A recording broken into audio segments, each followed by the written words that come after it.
Nos falta muy poco por esta parte. Ok.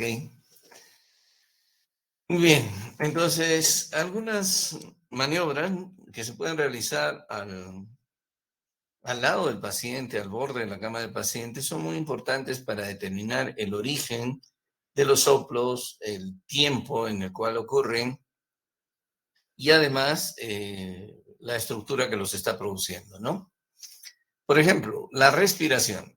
Recuerden de todo que ustedes que todos los fenómenos del lado derecho, auscultatorios del lado derecho, aumentan con la inspiración, con excepción del ruido sistólico y activo de la estenosis pulmonar. Los soplos del lado izquierdo, tanto los ruidos del lado izquierdo como los soplos que se producen en el lado izquierdo, tienen más bien un comportamiento diferente, aumentan en expiración. Mientras que los soplos y ruidos auscultatorios del lado derecho aumentan en inspiración, con la excepción que hemos mencionado, los soplos y los ruidos del lado izquierdo originados ahí aumentan en expiración. Ya hemos mencionado y conviene recordar que hay soplos que se intensifican con la maniobra de Valsalva. Por ejemplo, la mayoría de los soplos disminuyen en longitud e intensidad con la maniobra de Valsalva. Sin embargo, existen dos excepciones para esta regla. Uno de ellos es el soplo de la cardiomiopatía hipertrófica y el soplo del prolapso de válvula mitral, los cuales durante la fase de tensión de la maniobra de Valsalva se vuelven más largos y más fuertes, ¿no? Después de una extrasístole ventricular o después de un ciclo largo en la fibrilación auricular, suele ocurrir un incremento en la intensidad y en la longitud de en la intensidad y en la duración de los soplos originados en las válvulas semilunares, es decir, en las válvulas ventrículo-arteriales, es decir, en las válvulas aórtica y pulmonar. En contraste, los soplos que se producen como consecuencia de insuficiencia de las válvulas aurículo-ventriculares, mitral y tricuspidia no cambian, ¿no? No cambian. U ocasionalmente pueden volverse más cortos, pero esto ocurre solo en el prolapso de válvula mitral. ¿A qué me refiero con esto? A esto. Esto es un ruido normal, un latido normal, y esta es una extrasístole, ¿no? Después de este ciclo viene un latido normal. En este latido normal, el soplo que se produce debido a estenosis aórtica o estenosis pulmonar se incrementa. Es decir, después de este espacio de silencio, después de esta pausa, este latido ocasiona un soplo más intenso y un poco más prolongado. En la fibrilación auricular también. Este es un ciclo corto y en este ciclo largo, en estos ciclos largos, los soplos producidos por la estenosis aórtica y la estenosis pulmonar también sufren el mismo fenómeno. No ocurre así en los soplos históricos de insuficiencia valvular mitral o tricuspide. En cuanto a los cambios posicionales, ya hemos mencionado un poco de esto. Otra vez hablamos aquí de la cardiomiopatía hipertrófica y del prolapso de válvula mitral, ¿no? Cuando el paciente, en ambos casos, en el prolapso de válvula mitral y en la cardiomiopatía hipertrófica, cuando el paciente se encuentra recostado y con los pies levantados, el soplo disminuye de intensidad y de duración en ambos casos. Cuando el paciente se encuentra de pie, el soplo aumenta en intensidad y en duración en ambos casos. Es más fácil de auscultar. Cuando el paciente se encuentra de cuclillas, el soplo disminuye de intensidad y de duración en ambos casos. Entonces, uno puede utilizar estas maniobras para darse cuenta de qué patología estamos enfrentando. Algunos soplos, sobre todo el de la estenosis mitral, el de las estenosis auriculoventriculares y también el de la estenosis ventrículo-arteriales, es decir, de la estenosis aórtico-pulmonar o de la mitral y tricuspidia, aumentan durante el ejercicio al aumentar la velocidad de flujo a través de las válvulas y al aumentar la frecuencia cardíaca. En otras palabras, los soplos que se producen debido a estenosis valvulares, tanto mitral como tricuspidia, aórtica y pulmonar, se intensifican porque la diferencia de presiones, la gradiente de presiones, aumenta durante el ejercicio en las lesiones estenóticas valvulares. Entonces, si nosotros tenemos sospecha de que un paciente, por ejemplo, pueda tener estenosis mitral y nuestra auscultación es dificultosa, podemos mandarle a hacer un poco de ejercicio y esto sabemos que nos va a incrementar el gradiente y nos va a aclarar la auscultación de estos soplos. Hablamos de esto. Entonces, si tienen ustedes alguna duda, alguna pregunta sobre este aspecto, con todo gusto. Doctor, buenas noches. Una pregunta, por favor. Sí, Respecto a la última parte que dijo en las sesiones estenóticas que tendríamos que, digamos, o podríamos mandar al paciente a hacer ejercicio para que se aclare la auscultación. ¿La auscultación lo haríamos después de que haga el ejercicio o durante, por durante el supuesto. Inmediatamente después. Inmediatamente después de hacer el ejercicio. Gracias, doctor. Ok. ¿Alguna otra pregunta?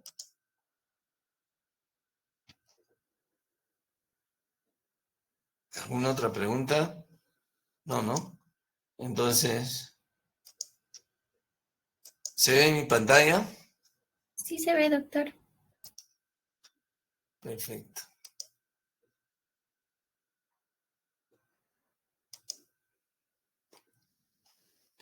Bien. Entonces, hablemos del electrocardiograma. Empecemos a hablar del electrocardiograma.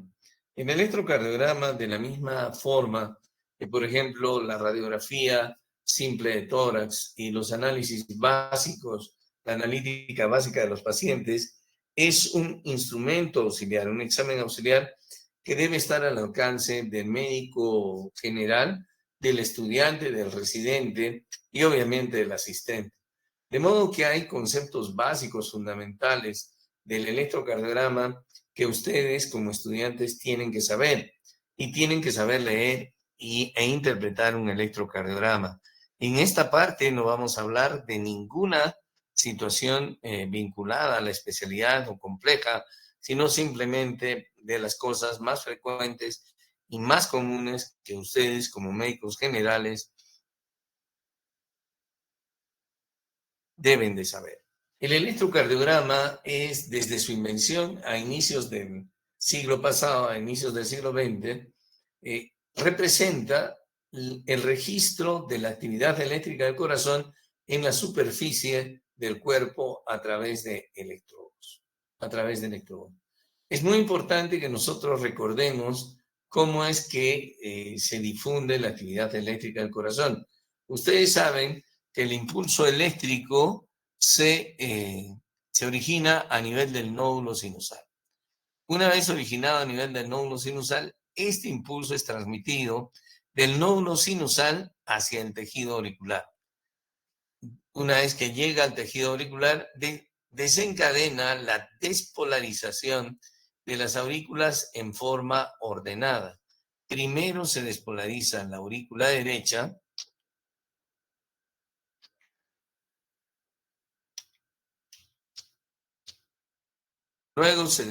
primero se despolariza la aurícula derecha, luego se despolariza la aurícula izquierda,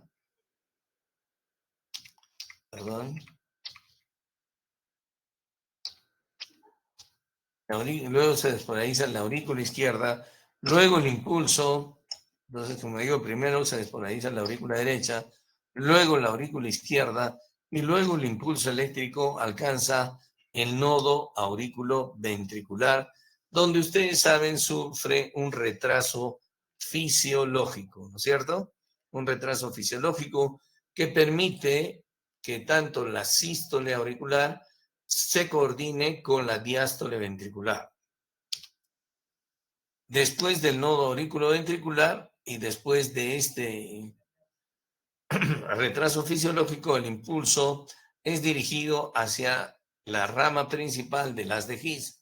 Luego, la rama principal se divide en dos ramas. Una rama delgada y larga, la rama derecha, en la cual el impulso, como decían el otro día, sufre un retraso fisiológico de 60 milisegundos, me parece, decía el doctor, ¿no? Entonces yo le dije, me parece, ¿te parece? ¿No? Y luego está la rama izquierda, corta y gruesa, la cual a su vez se divide en dos ramas.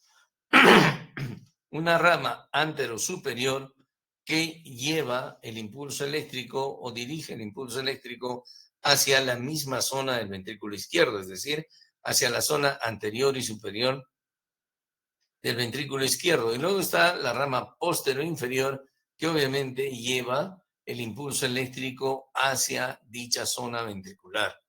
Luego el impulso eléctrico se distribuye en ambos ventrículos a través de la red del sistema de His-Purkinje y se desencadena la despolarización ordenada ventricular. La primera estructura en despolarizarse es el septum interventricular y luego ambos ventrículos. Luego ocurre la repolarización, que ocurre en sentido inverso de la despolarización. La despolarización ocurre en sentido de endocardio a epicardio, mientras que la repolarización o el alcanzar el estado de reposo en la célula miocárdica ocurre de epicardio a endocardio. La última parte en despolarizarse del corazón es la porción basal de los ventrículos. Muy bien, cuando hablamos de actividad eléctrica en el corazón, debemos distinguir que en el corazón existen dos tipos de células. Unas células de respuesta lenta, caracterizadas por dos propiedades fundamentalmente. La de originar el impulso eléctrico, es decir, caracterizada por la propiedad de automatismo, y la de favorecer la conducción del mismo. Entonces, las células de respuesta lenta tienen estas dos propiedades. La de originar el impulso eléctrico, es decir, la característica de automatismo, y la de favorecer la conducción del mismo. Esta característica de automatismo está muy desarrollada en el nódulo sinusal y depende fundamentalmente de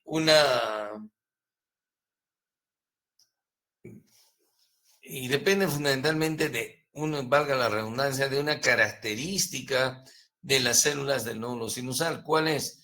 Depende de su potencial de reposo inestable. Este potencial de reposo inestable, o también lo que se conoce como pendiente de despolarización. Lo que ocurre es que en el nódulo sinusal las células nunca alcanzan un potencial de reposo estable. Este potencial de reposo es inestable y ocasiona una pendiente de despolarización. Este potencial, esta forma de comportarse el potencial, permite que la célula vaya alcanzando progresivamente y en forma automática el potencial umbral, hasta que se alcanza el límite del potencial umbral y ocurre la despolarización. Este potencial de reposo inestable le da a las células del nódulo sinusal la capacidad más desarrollada de automatismo. Por eso es que el nódulo sinusal es el marcapaso del corazón. Esta propiedad de automatismo también está desarrollada en el nodo auriculoventricular, en el haz de His y en el sistema de His-Purkinje, pero no está tan desarrollada como en el nódulo sinusal. Lo que quiere decir es que las pendientes de despolarización de estructuras como el nodo AB, haz de His o sistema de His-Purkinje no son tan marcadas como en el nódulo sinusal. En el nódulo sinusal la pendiente de despolarización es muy marcada, ¿no? Mientras que en el nodo AB, por ejemplo, la pendiente de despolarización es un poco más horizontal y prolongada. Esto quiere decir dos cosas. La primera, que al ser la pendiente de despolarización más horizontal y menos marcada que en el nódulo sinusal, en el nodo AB, la frecuencia del disparo del nodo auriculoventricular y de otras estructuras que se encuentren por debajo son muy inferiores a la frecuencia de disparo del nódulo sinusal. El nódulo sinusal normalmente dispara entre 60 y 100 latidos por minuto, mientras que el nodo AB lo hace a una frecuencia mucho menor que a veces no supera los 60 latidos por minuto. Que la mayoría de veces, perdón, no a veces, la mayoría de veces no supera los 60 latidos por minuto. Sin embargo, cuando el nódulo sinusal falla por diferentes razones, no funciona bien, es el nodo auriculoventricular u otra estructura que se encuentre por debajo de este el que asume el comando del corazón, obviamente con una frecuencia mucho menor. El otro tipo de células, ¿no? Estas son las células de respuesta rápida o de conducción, y el otro tipo de células, de respuesta lenta o de conducción, y el otro tipo de células son las células de respuesta rápida o de trabajo. Estas son las células miocárdicas, tanto auriculares como ventriculares. Y estas células necesitan de un estímulo externo, de un impulso externo, generalmente es originado en el nódulo sinusal, para que las ubiquen en el potencial umbral y poderse despolarizar de acuerdo a la ley del todo o nada.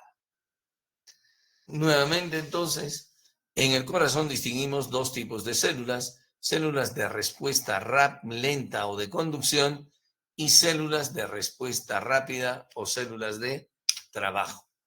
Como les había dicho, entonces, cuando falla el nodo sinusal, es el nodo auriculoventricular o el haz de His el que asume el comando con una frecuencia mucho menor, debido a que la pendiente de despolarización, ¿no es cierto?, o el potencial de reposo inestable es más horizontal conforme disminuimos de nivel, ¿no? Por lo tanto, la frecuencia de disparo va a ser mucho menor cuando el nodo sinusal falla o existe enfermedad del mismo. Para entender un poco cómo es que se origina el complejo QRS del electrocardiograma, debemos recordar que, como les dije, en las células de trabajo, en las células de respuesta rápida, una vez que llega el impulso eléctrico, el interior se transforma en positivo, la polaridad de la célula cambia, el interior se transforma en positivo y el exterior se transforma en negativo, generando un vector de despolarización en el cual podemos distinguir un polo positivo y un polo negativo. El polo positivo está representado por la cabeza del vector y el polo negativo está representado por la cola del vector. Si nosotros enfrentamos un electrodo explorador al vector de despolarización, este electrodo explorador va a inscribir una onda positiva y esta va a ser más positiva cuanto más coincida con la dirección del vector. En general, se inscriben ondas positivas cuando el vector se encuentra entre 0 y 90 grados en relación al electrodo explorador. Observen nuevamente aquí.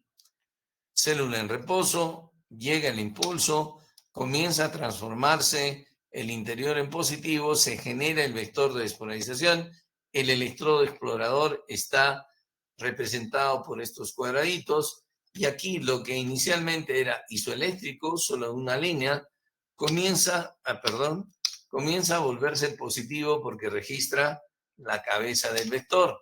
Y este electrodo explorador, que se encuentra obviamente a más de 90 grados, a 180 grados del vector de despolarización, registra la cola del vector, que es una cola negativa. Por lo tanto, va a registrar una onda negativa. Y entonces, ese es el origen del QRS en las diferentes derivaciones.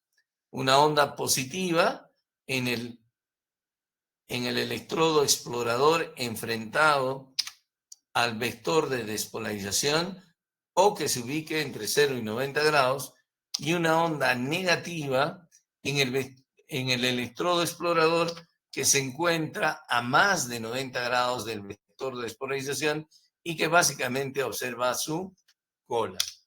Luego se va a producir la repolarización.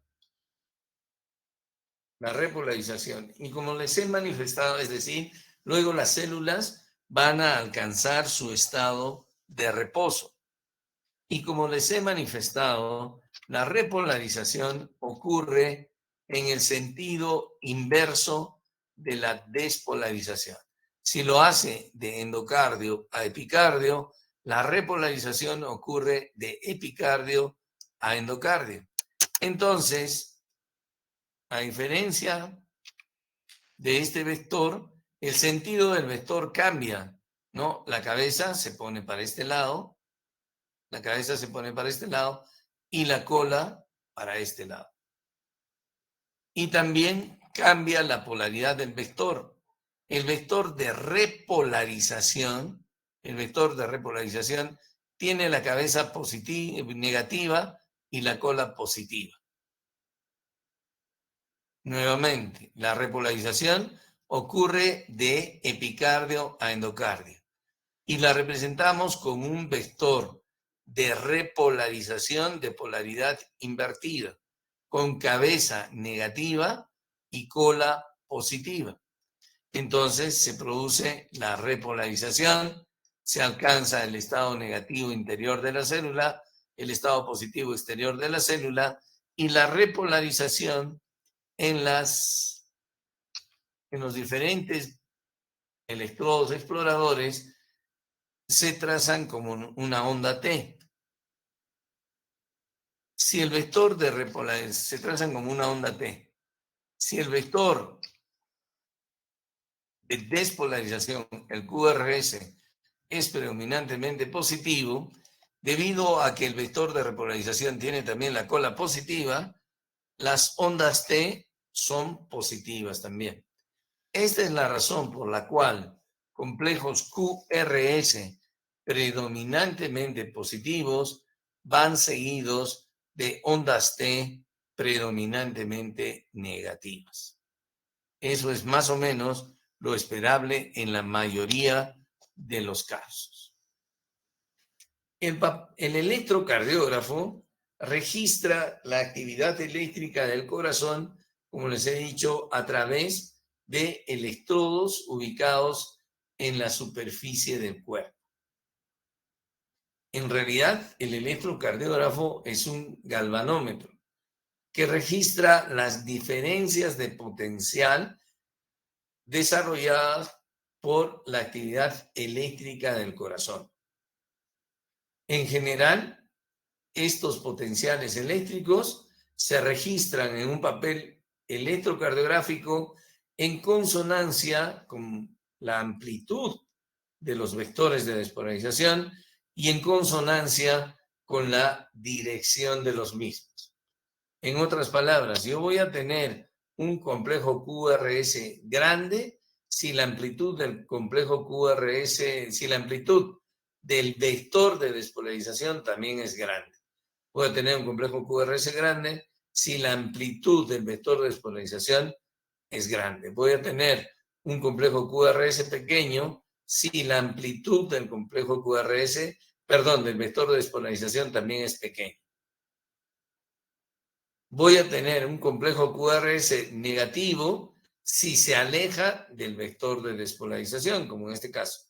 Y voy a tener un complejo QRS positivo si se aleja el vector de despolarización al electrodo, o si se acerca el vector de despolarización al electrodo explorador. Lo repito, creo que he hecho una ensalada al respecto. Voy a tener un complejo positivo si el vector de despolarización se acerca al electrodo explorador.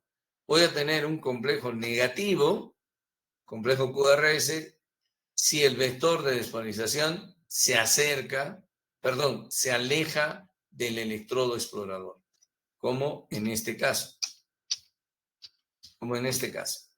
Aquí, este vector de despolarización se está alejando del electrodo explorador, complejo negativo.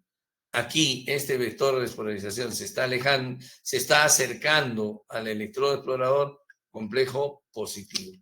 Entonces, en el electrocardiograma se registran estas ondas, se registran estos vectores de despolarización en consonancia con su amplitud y con su dirección. Ahora bien, el electrocardiógrafo, el electrocardiograma, registra las resultantes de la actividad eléctrica del corazón. No registra todos los vectores que desarrolla el corazón, no. Registra las resultantes de la actividad eléctrica del corazón en consonancia, vuelvo a repetir, con su amplitud y con su dirección. Bien. Luego también registra, obviamente, el proceso de repolarización ventricular. No registra el proceso de repolarización auricular. Este registro lo hace en un papel especial. Este papel está dividido en cuadrículas grandes y pequeñas. Cada cuadrícula grande contiene 5 cuadraditos pequeños, es decir, cada cuadrado grande contiene 5 cuadraditos pequeños. Cada cuadradito pequeño mide 1 milímetro. De modo que cada cuadrado grande mide 5 milímetros. El papel electrocardiográfico en forma estándar recorre a una velocidad de 25 milímetros por segundo. 25 milímetros por segundo. ¿Ya? Es decir, cuando ustedes piden un electrocardiograma en cualquier parte del mundo, si está bien tomado, les van a dar a ustedes un electrocardiograma que ha sido tomado a una velocidad de 25 milímetros por segundo. Este hecho hace que en términos de tiempo, cada cuadradito pequeño equivalga a 0.04 segundos, es decir, a 4 centésimas de segundo. Y cada cuadrado grande obviamente va a equivaler a 0,2 segundos o 10 décimas de segundo.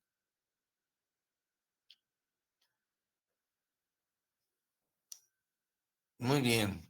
El electrocardiograma también está estandarizado para que los complejos QRS, sobre todo, se comparen con una amplitud de 10 milímetros, es decir, con una amplitud de 10 cuadraditos. Esta amplitud de 10 cuadraditos equivale a 1 milivoltio. Esto es importante para hacer comparaciones, sobre todo cuando queremos diagnosticar hipertrofias ventriculares. Y esta estandarización la muestra todos los trazados electrocardiográficos con un rectángulo al inicio de la toma. Ustedes fíjense en los electrocardiogramas en los hospitales van a encontrar un trazado así, más o menos como este, recto, pero dentro del papel, recto como un rectángulo antes de empezar a iniciar el registro de la actividad eléctrica del corazón. Y ya hemos visto entonces qué es lo que va a registrar, la despolarización y la repolarización. Y esto va a inscribir lo que se llama el complejo electrocardiográfico. electrocardiográfico.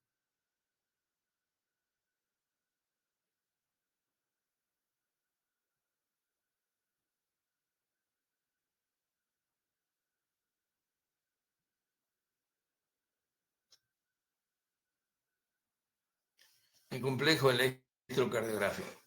Como ven ustedes, el complejo electrocardiográfico está constituido por ondas, intervalos y segmentos. La primera onda que inscribe el complejo electrocardiográfico es la onda P. Es la primera onda positiva y representa la despolarización auricular de ambas aurículas, la despolarización de ambas aurículas.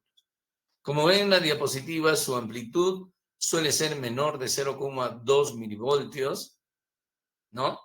Suele ser incluso menor de un cuadradito y su duración suele ser menor de 3 cuadraditos, menor de 0,12 segundos. Menor de 0,12 segundos. ¿Ya? Menor de 2 cuadraditos, perdón. La amplitud y menor de 3 cuadraditos la duración. Entonces, su amplitud menor de 0,2 milivoltios y su duración menor de 0,12 segundos. Después de esto viene lo que se llama el segmento PR. El segmento PR que se mide o se observa desde el final de la onda P hasta el comienzo del complejo QRS. Este segmento representa el viaje del impulso eléctrico a través del nodo auriculoventricular, el haz de His, las ramas del haz de His e incluso el sistema de His-Purkinje, hasta que llega a los ventrículos. ¿Por qué? Porque la actividad eléctrica que se produce en el nodo AB, el haz de His y las estructuras que hemos mencionado no son registradas por el electrocardiograma convencional y por lo tanto esta ausencia de registro se traduce en esta línea isoeléctrica conocida como segmento PR. Sin embargo, ustedes ven aquí un PR, esto es el intervalo PR. El intervalo PR está constituido por la onda P y el segmento PR.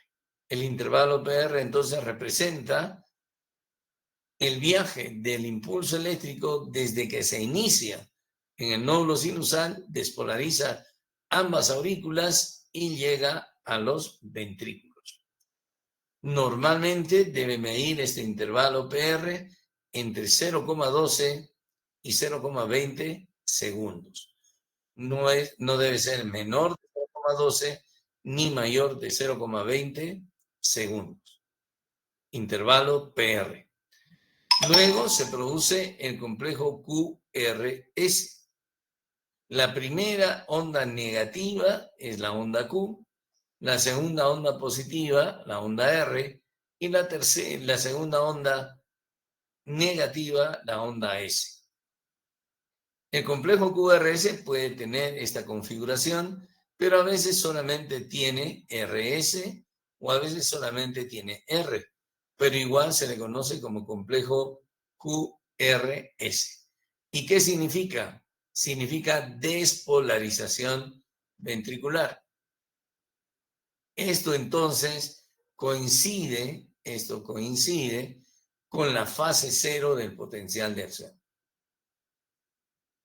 Esto coincide con la fase cero del potencial de acción que ustedes conocen desde fisiología. Complejo QRS es despolarización ventricular.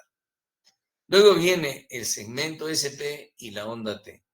El segmento ST está unido al complejo QRS por este punto que se llama el punto J o J de junction, de unión en inglés. Es muy importante ese punto J en el diagnóstico de cardiopatía isquémica, ténganlo en cuenta.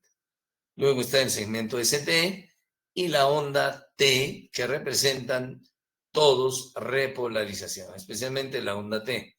Ocasionalmente se puede inscribir otra onda conocida como la onda U, que también es parte del proceso de repolarización ventricular. Algunos le atribuyen a la onda U el originarse en la repolarización de los músculos papilares. Finalmente, distinguimos y debiéramos ver un intervalo, el intervalo QT, que engloba tanto la repolarización como la despolarización, como la repolarización. Engloba tanto despolarización como repolarización. Y entonces el intervalo QT engloba a todo el potencial de acción, mientras que el QRS a la fase 0, el intervalo QT engloba a todo el potencial de acción. Es muy importante saber una cosa respecto del intervalo QT. Normalmente varía en forma inversa a la frecuencia cardíaca. Es decir, se prolonga más cuanto más baja es la frecuencia. El intervalo QT es más largo a una frecuencia más baja. Y el intervalo QT es más corto a una frecuencia más alta.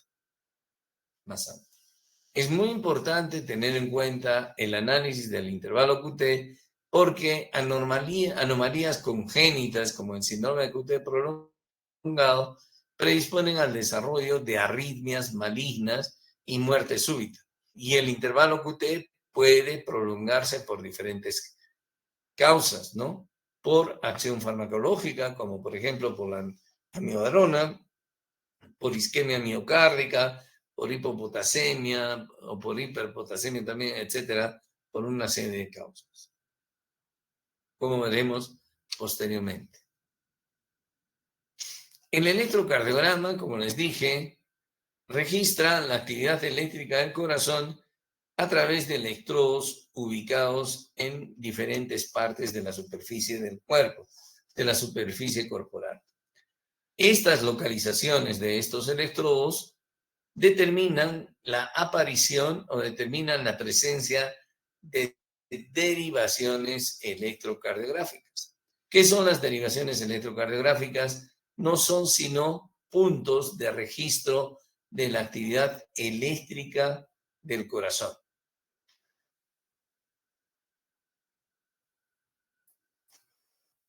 Podemos distinguir dos tipos de derivaciones electrocardiográficas. Las derivaciones del plano frontal o derivaciones de los miembros y las derivaciones del plano horizontal o derivaciones precordiales. A su vez, las derivaciones del plano frontal las dividimos en dos tipos de derivaciones. Derivaciones bipolares o derivaciones estándar de los miembros y derivaciones monopolares o derivaciones aumentadas. Las derivaciones bipolares se encargan de registrar la diferencia de potencial entre dos puntos. La diferencia de potencial entre dos puntos. Y el polo positivo de estas derivaciones determina la posición de las mismas. Así tenemos las siguientes derivaciones. La derivación D1, que registra la diferencia de potencial entre el brazo derecho y el brazo izquierdo, siendo el brazo izquierdo positivo con D1, entonces con el polo positivo de D1 a 0 grados. D2 determina la diferencia de potencial entre el brazo derecho y la pierna izquierda, siendo la pierna positiva, por lo tanto el polo positivo de D2 se encuentra a 60 grados. D3 determina la diferencia de potencial entre el brazo izquierdo y la pierna izquierda, siendo el polo positivo, encontrándose el polo positivo de D3 en la pierna izquierda y a más 120 grados. ABN registra la diferencia de potencial, no registra ya ninguna diferencia de potenciales. ABR registra la actividad eléctrica del corazón en una región, en un punto dado. En este caso, en el lado izquierdo. Y el polo positivo de ABL se encuentra en menos 30 grados. ABR registra la actividad eléctrica del corazón en menos 150 grados y se encuentra a nivel del hombro derecho o el brazo derecho. El brazo derecho ABR y el brazo izquierdo ABL. Y a nivel de la pierna izquierda ABF con un polo positivo en 90 grados. Esto resulta de la intersección de todos estos ejes o de todas estas derivaciones que determinan ejes de análisis del electrocardiograma en las derivaciones de los miembros. En base a esto, nosotros ya podemos sacar, en base a esta diapositiva, algunas inferencias. Dentro de las primeras inferencias principales es que ABL y D1 miran la misma cara del corazón, perdón, más que del corazón, del ventrículo izquierdo, miran la cara lateral del ventrículo izquierdo. D1 y ABL entonces van a tener trazados similares, parecidos, no siempre, pero van a ser trazados similares y parecidos y ven la cara lateral del ventrículo izquierdo. Mientras que D2, D3 y ABF están enfrentados a la misma cara del ventrículo izquierdo. ¿Cuál es? La cara diafragmática o la cara inferior. Por eso también se le conoce como derivaciones inferiores. De esta forma, 2, 3 y ABF van a tener trazados electrocardiográficos muy similares la mayoría de veces. Entonces, D1 y ABL lateral, 2, 3 y ABF inferior. ABR es la única que está aislada, que no comparte su forma de trazado con ninguna derivación y que ve al ventrículo izquierdo en forma alejada y podríamos decir por detrás. Luego están las derivaciones precordiales. Las derivaciones precordiales o del plano horizontal se denominan con la letra V. Con la letra V, ¿no? Y desde V1 hasta V6. V1 y V2, como ven ustedes aquí, se denominan derivaciones precordiales derechas, porque también, como ven, están enfrentadas al ventrículo derecho. De la misma forma, V5 y V6 se denominan como derivaciones izquierdas, porque básicamente están enfrentadas al ventrículo izquierdo. B3 y B4 son derivaciones de transición y están enfrentadas a la cara septal, al septum interventricular y a la cara anterior del ventrículo izquierdo. Pero se denominan derivaciones de transición. Como ven ustedes, la masa del ventrículo izquierdo, la masa muscular del ventrículo izquierdo es muchísimo mayor que la masa muscular del ventrículo derecho. Es por eso que el trazado electrocardiográfico, el trazado del electrocardiograma, básicamente consiste en la determinación de la actividad eléctrica del ventrículo izquierdo. Solamente en situaciones patológicas o especiales se registra la actividad eléctrica del ventrículo derecho. B1 se ubica a nivel del cuarto espacio intercostal derecho, línea paraesternal. B2 se ubica a nivel del cuarto espacio intercostal izquierdo, también línea paraesternal. B4 se ubica a nivel de la línea medio clavicular, quinto espacio intercostal izquierdo. B3 entre B2 y B4, justo a medio camino. B5 en el quinto espacio intercostal izquierdo, línea axilar anterior. Y B6, quinto espacio intercostal izquierdo, línea axilar media. En el varón, esto resulta fácil porque el cuarto espacio intercostal izquierdo suele estar a la altura de la tetilla, ¿no? Pero en la mujer es muy importante que nosotros ubiquemos el cuarto espacio intercostal izquierdo. ¿Alguno de ustedes puede decirme cómo lo ubica?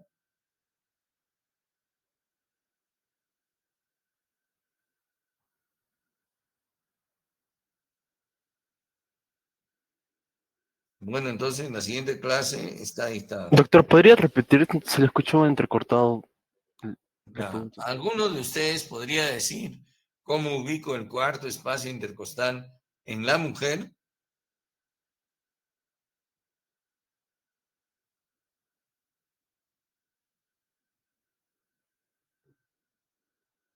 ¿Se escuchó? Sí, doctor. Ya. Muy bien, estoy esperando la respuesta. No, no lo sé, doctor. ¿Nadie sabe? ¿Nadie sabe? No, doctor. ¿Los que ya han llevado? ¿Cómo no van a saber los que ya han llevado? Elías Mañacasa, ¿estás ahí? No está. No está. Ruiz, ¿estás ahí? Sí, doctor, no logro recordar. Ya. Sí.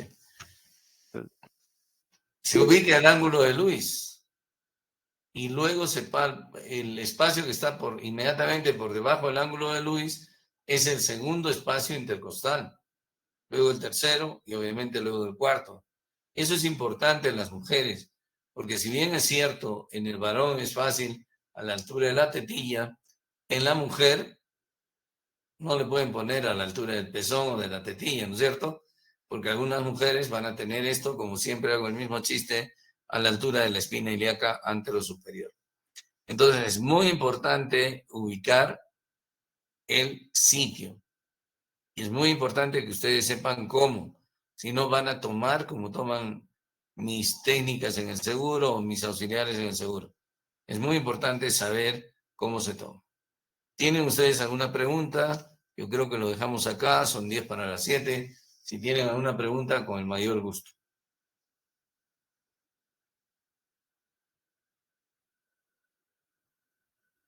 ¿Aló? Doctor, buenas noches. Sí. ¿Cuál sería la explicación para que la onda T, que es positiva, representa la repolarización? ¿Por qué es positiva esta onda? Sí, es Ya le repolarización. dije, la explicación de que estas ondas T sean positivas es por esto. En la mayoría de los complejos QRS positivos, las ondas T van a ser positivas. Como aquí, tiene usted un complejo QRS predominantemente positivo y una onda T positiva.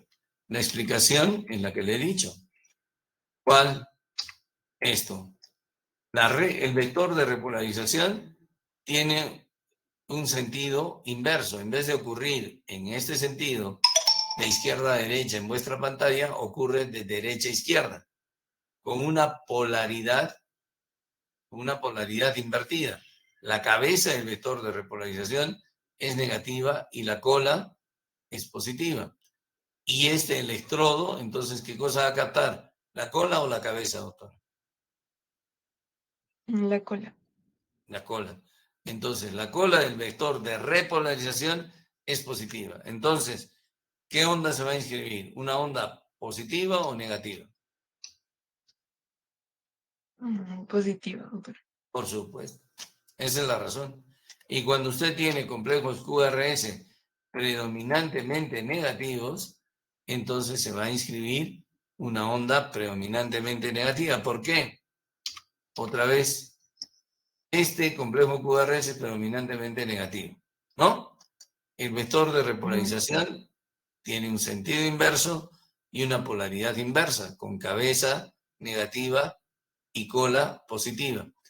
Este electrodo que está captando, que captó un complejo QRS negativo, ¿qué va a captar? ¿La cabeza o la cola del vector de repolarización?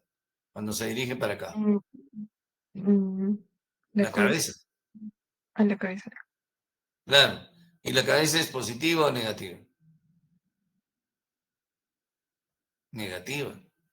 La cabeza del vector de repolarización es diferente de la cabeza del vector de despolarización. El vector de despolarización tiene cabeza positiva y cola negativa. El vector de repolarización tiene cabeza negativa y cola positiva.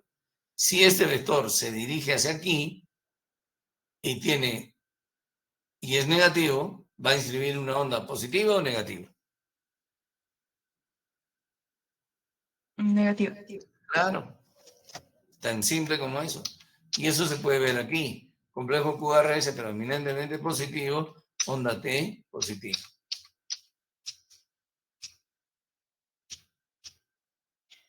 Aquí. Complejo QRS predominantemente negativo, onda T negativa. Complejo QRS predominantemente positivo, onda T positiva. En la mayoría de los casos es así. ¿Entendido? Sí, doctor, gracias. Ok. ¿Alguna otra pregunta? Doctor, buenas noches. Hola. ¿En qué casos, doctor, se podía observar el QT largo, doctor? En casos congénitos, en casos de intoxicación medicamentosa, como por ejemplo como la amibarona, hay enfermedades, carnalopatías que producen síndrome de QT largo. Y lo vamos a ver, hay otros, la hipotermia prolonga el QT, los accidentes cerebrovasculares también prolongan el QT, y luego la hipopotasemia también prolonga el QT, y lo vamos a ver, ¿no? Sí, doctor, gracias. Ok. ¿Alguna otra pregunta?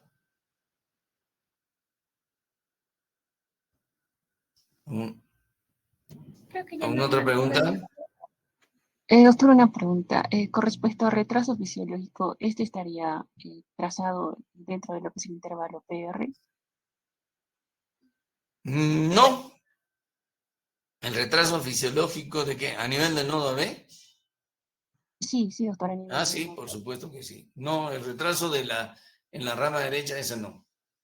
Pero el retraso fisiológico, obviamente, a nivel del nodo auriculoventricular está registrado en el intervalo PR. Por eso, por ejemplo, cuando ocurre una prolongación mayor de 0,20, usted ya puede hablar de bloqueo auriculoventricular de primer grado. Sí. Gracias, doctor. ¿De qué? ¿Alguna otra pregunta?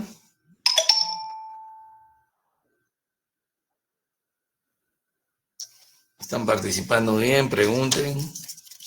Les queda 5 minutos. Si no hay más preguntas, pues nos podemos ir.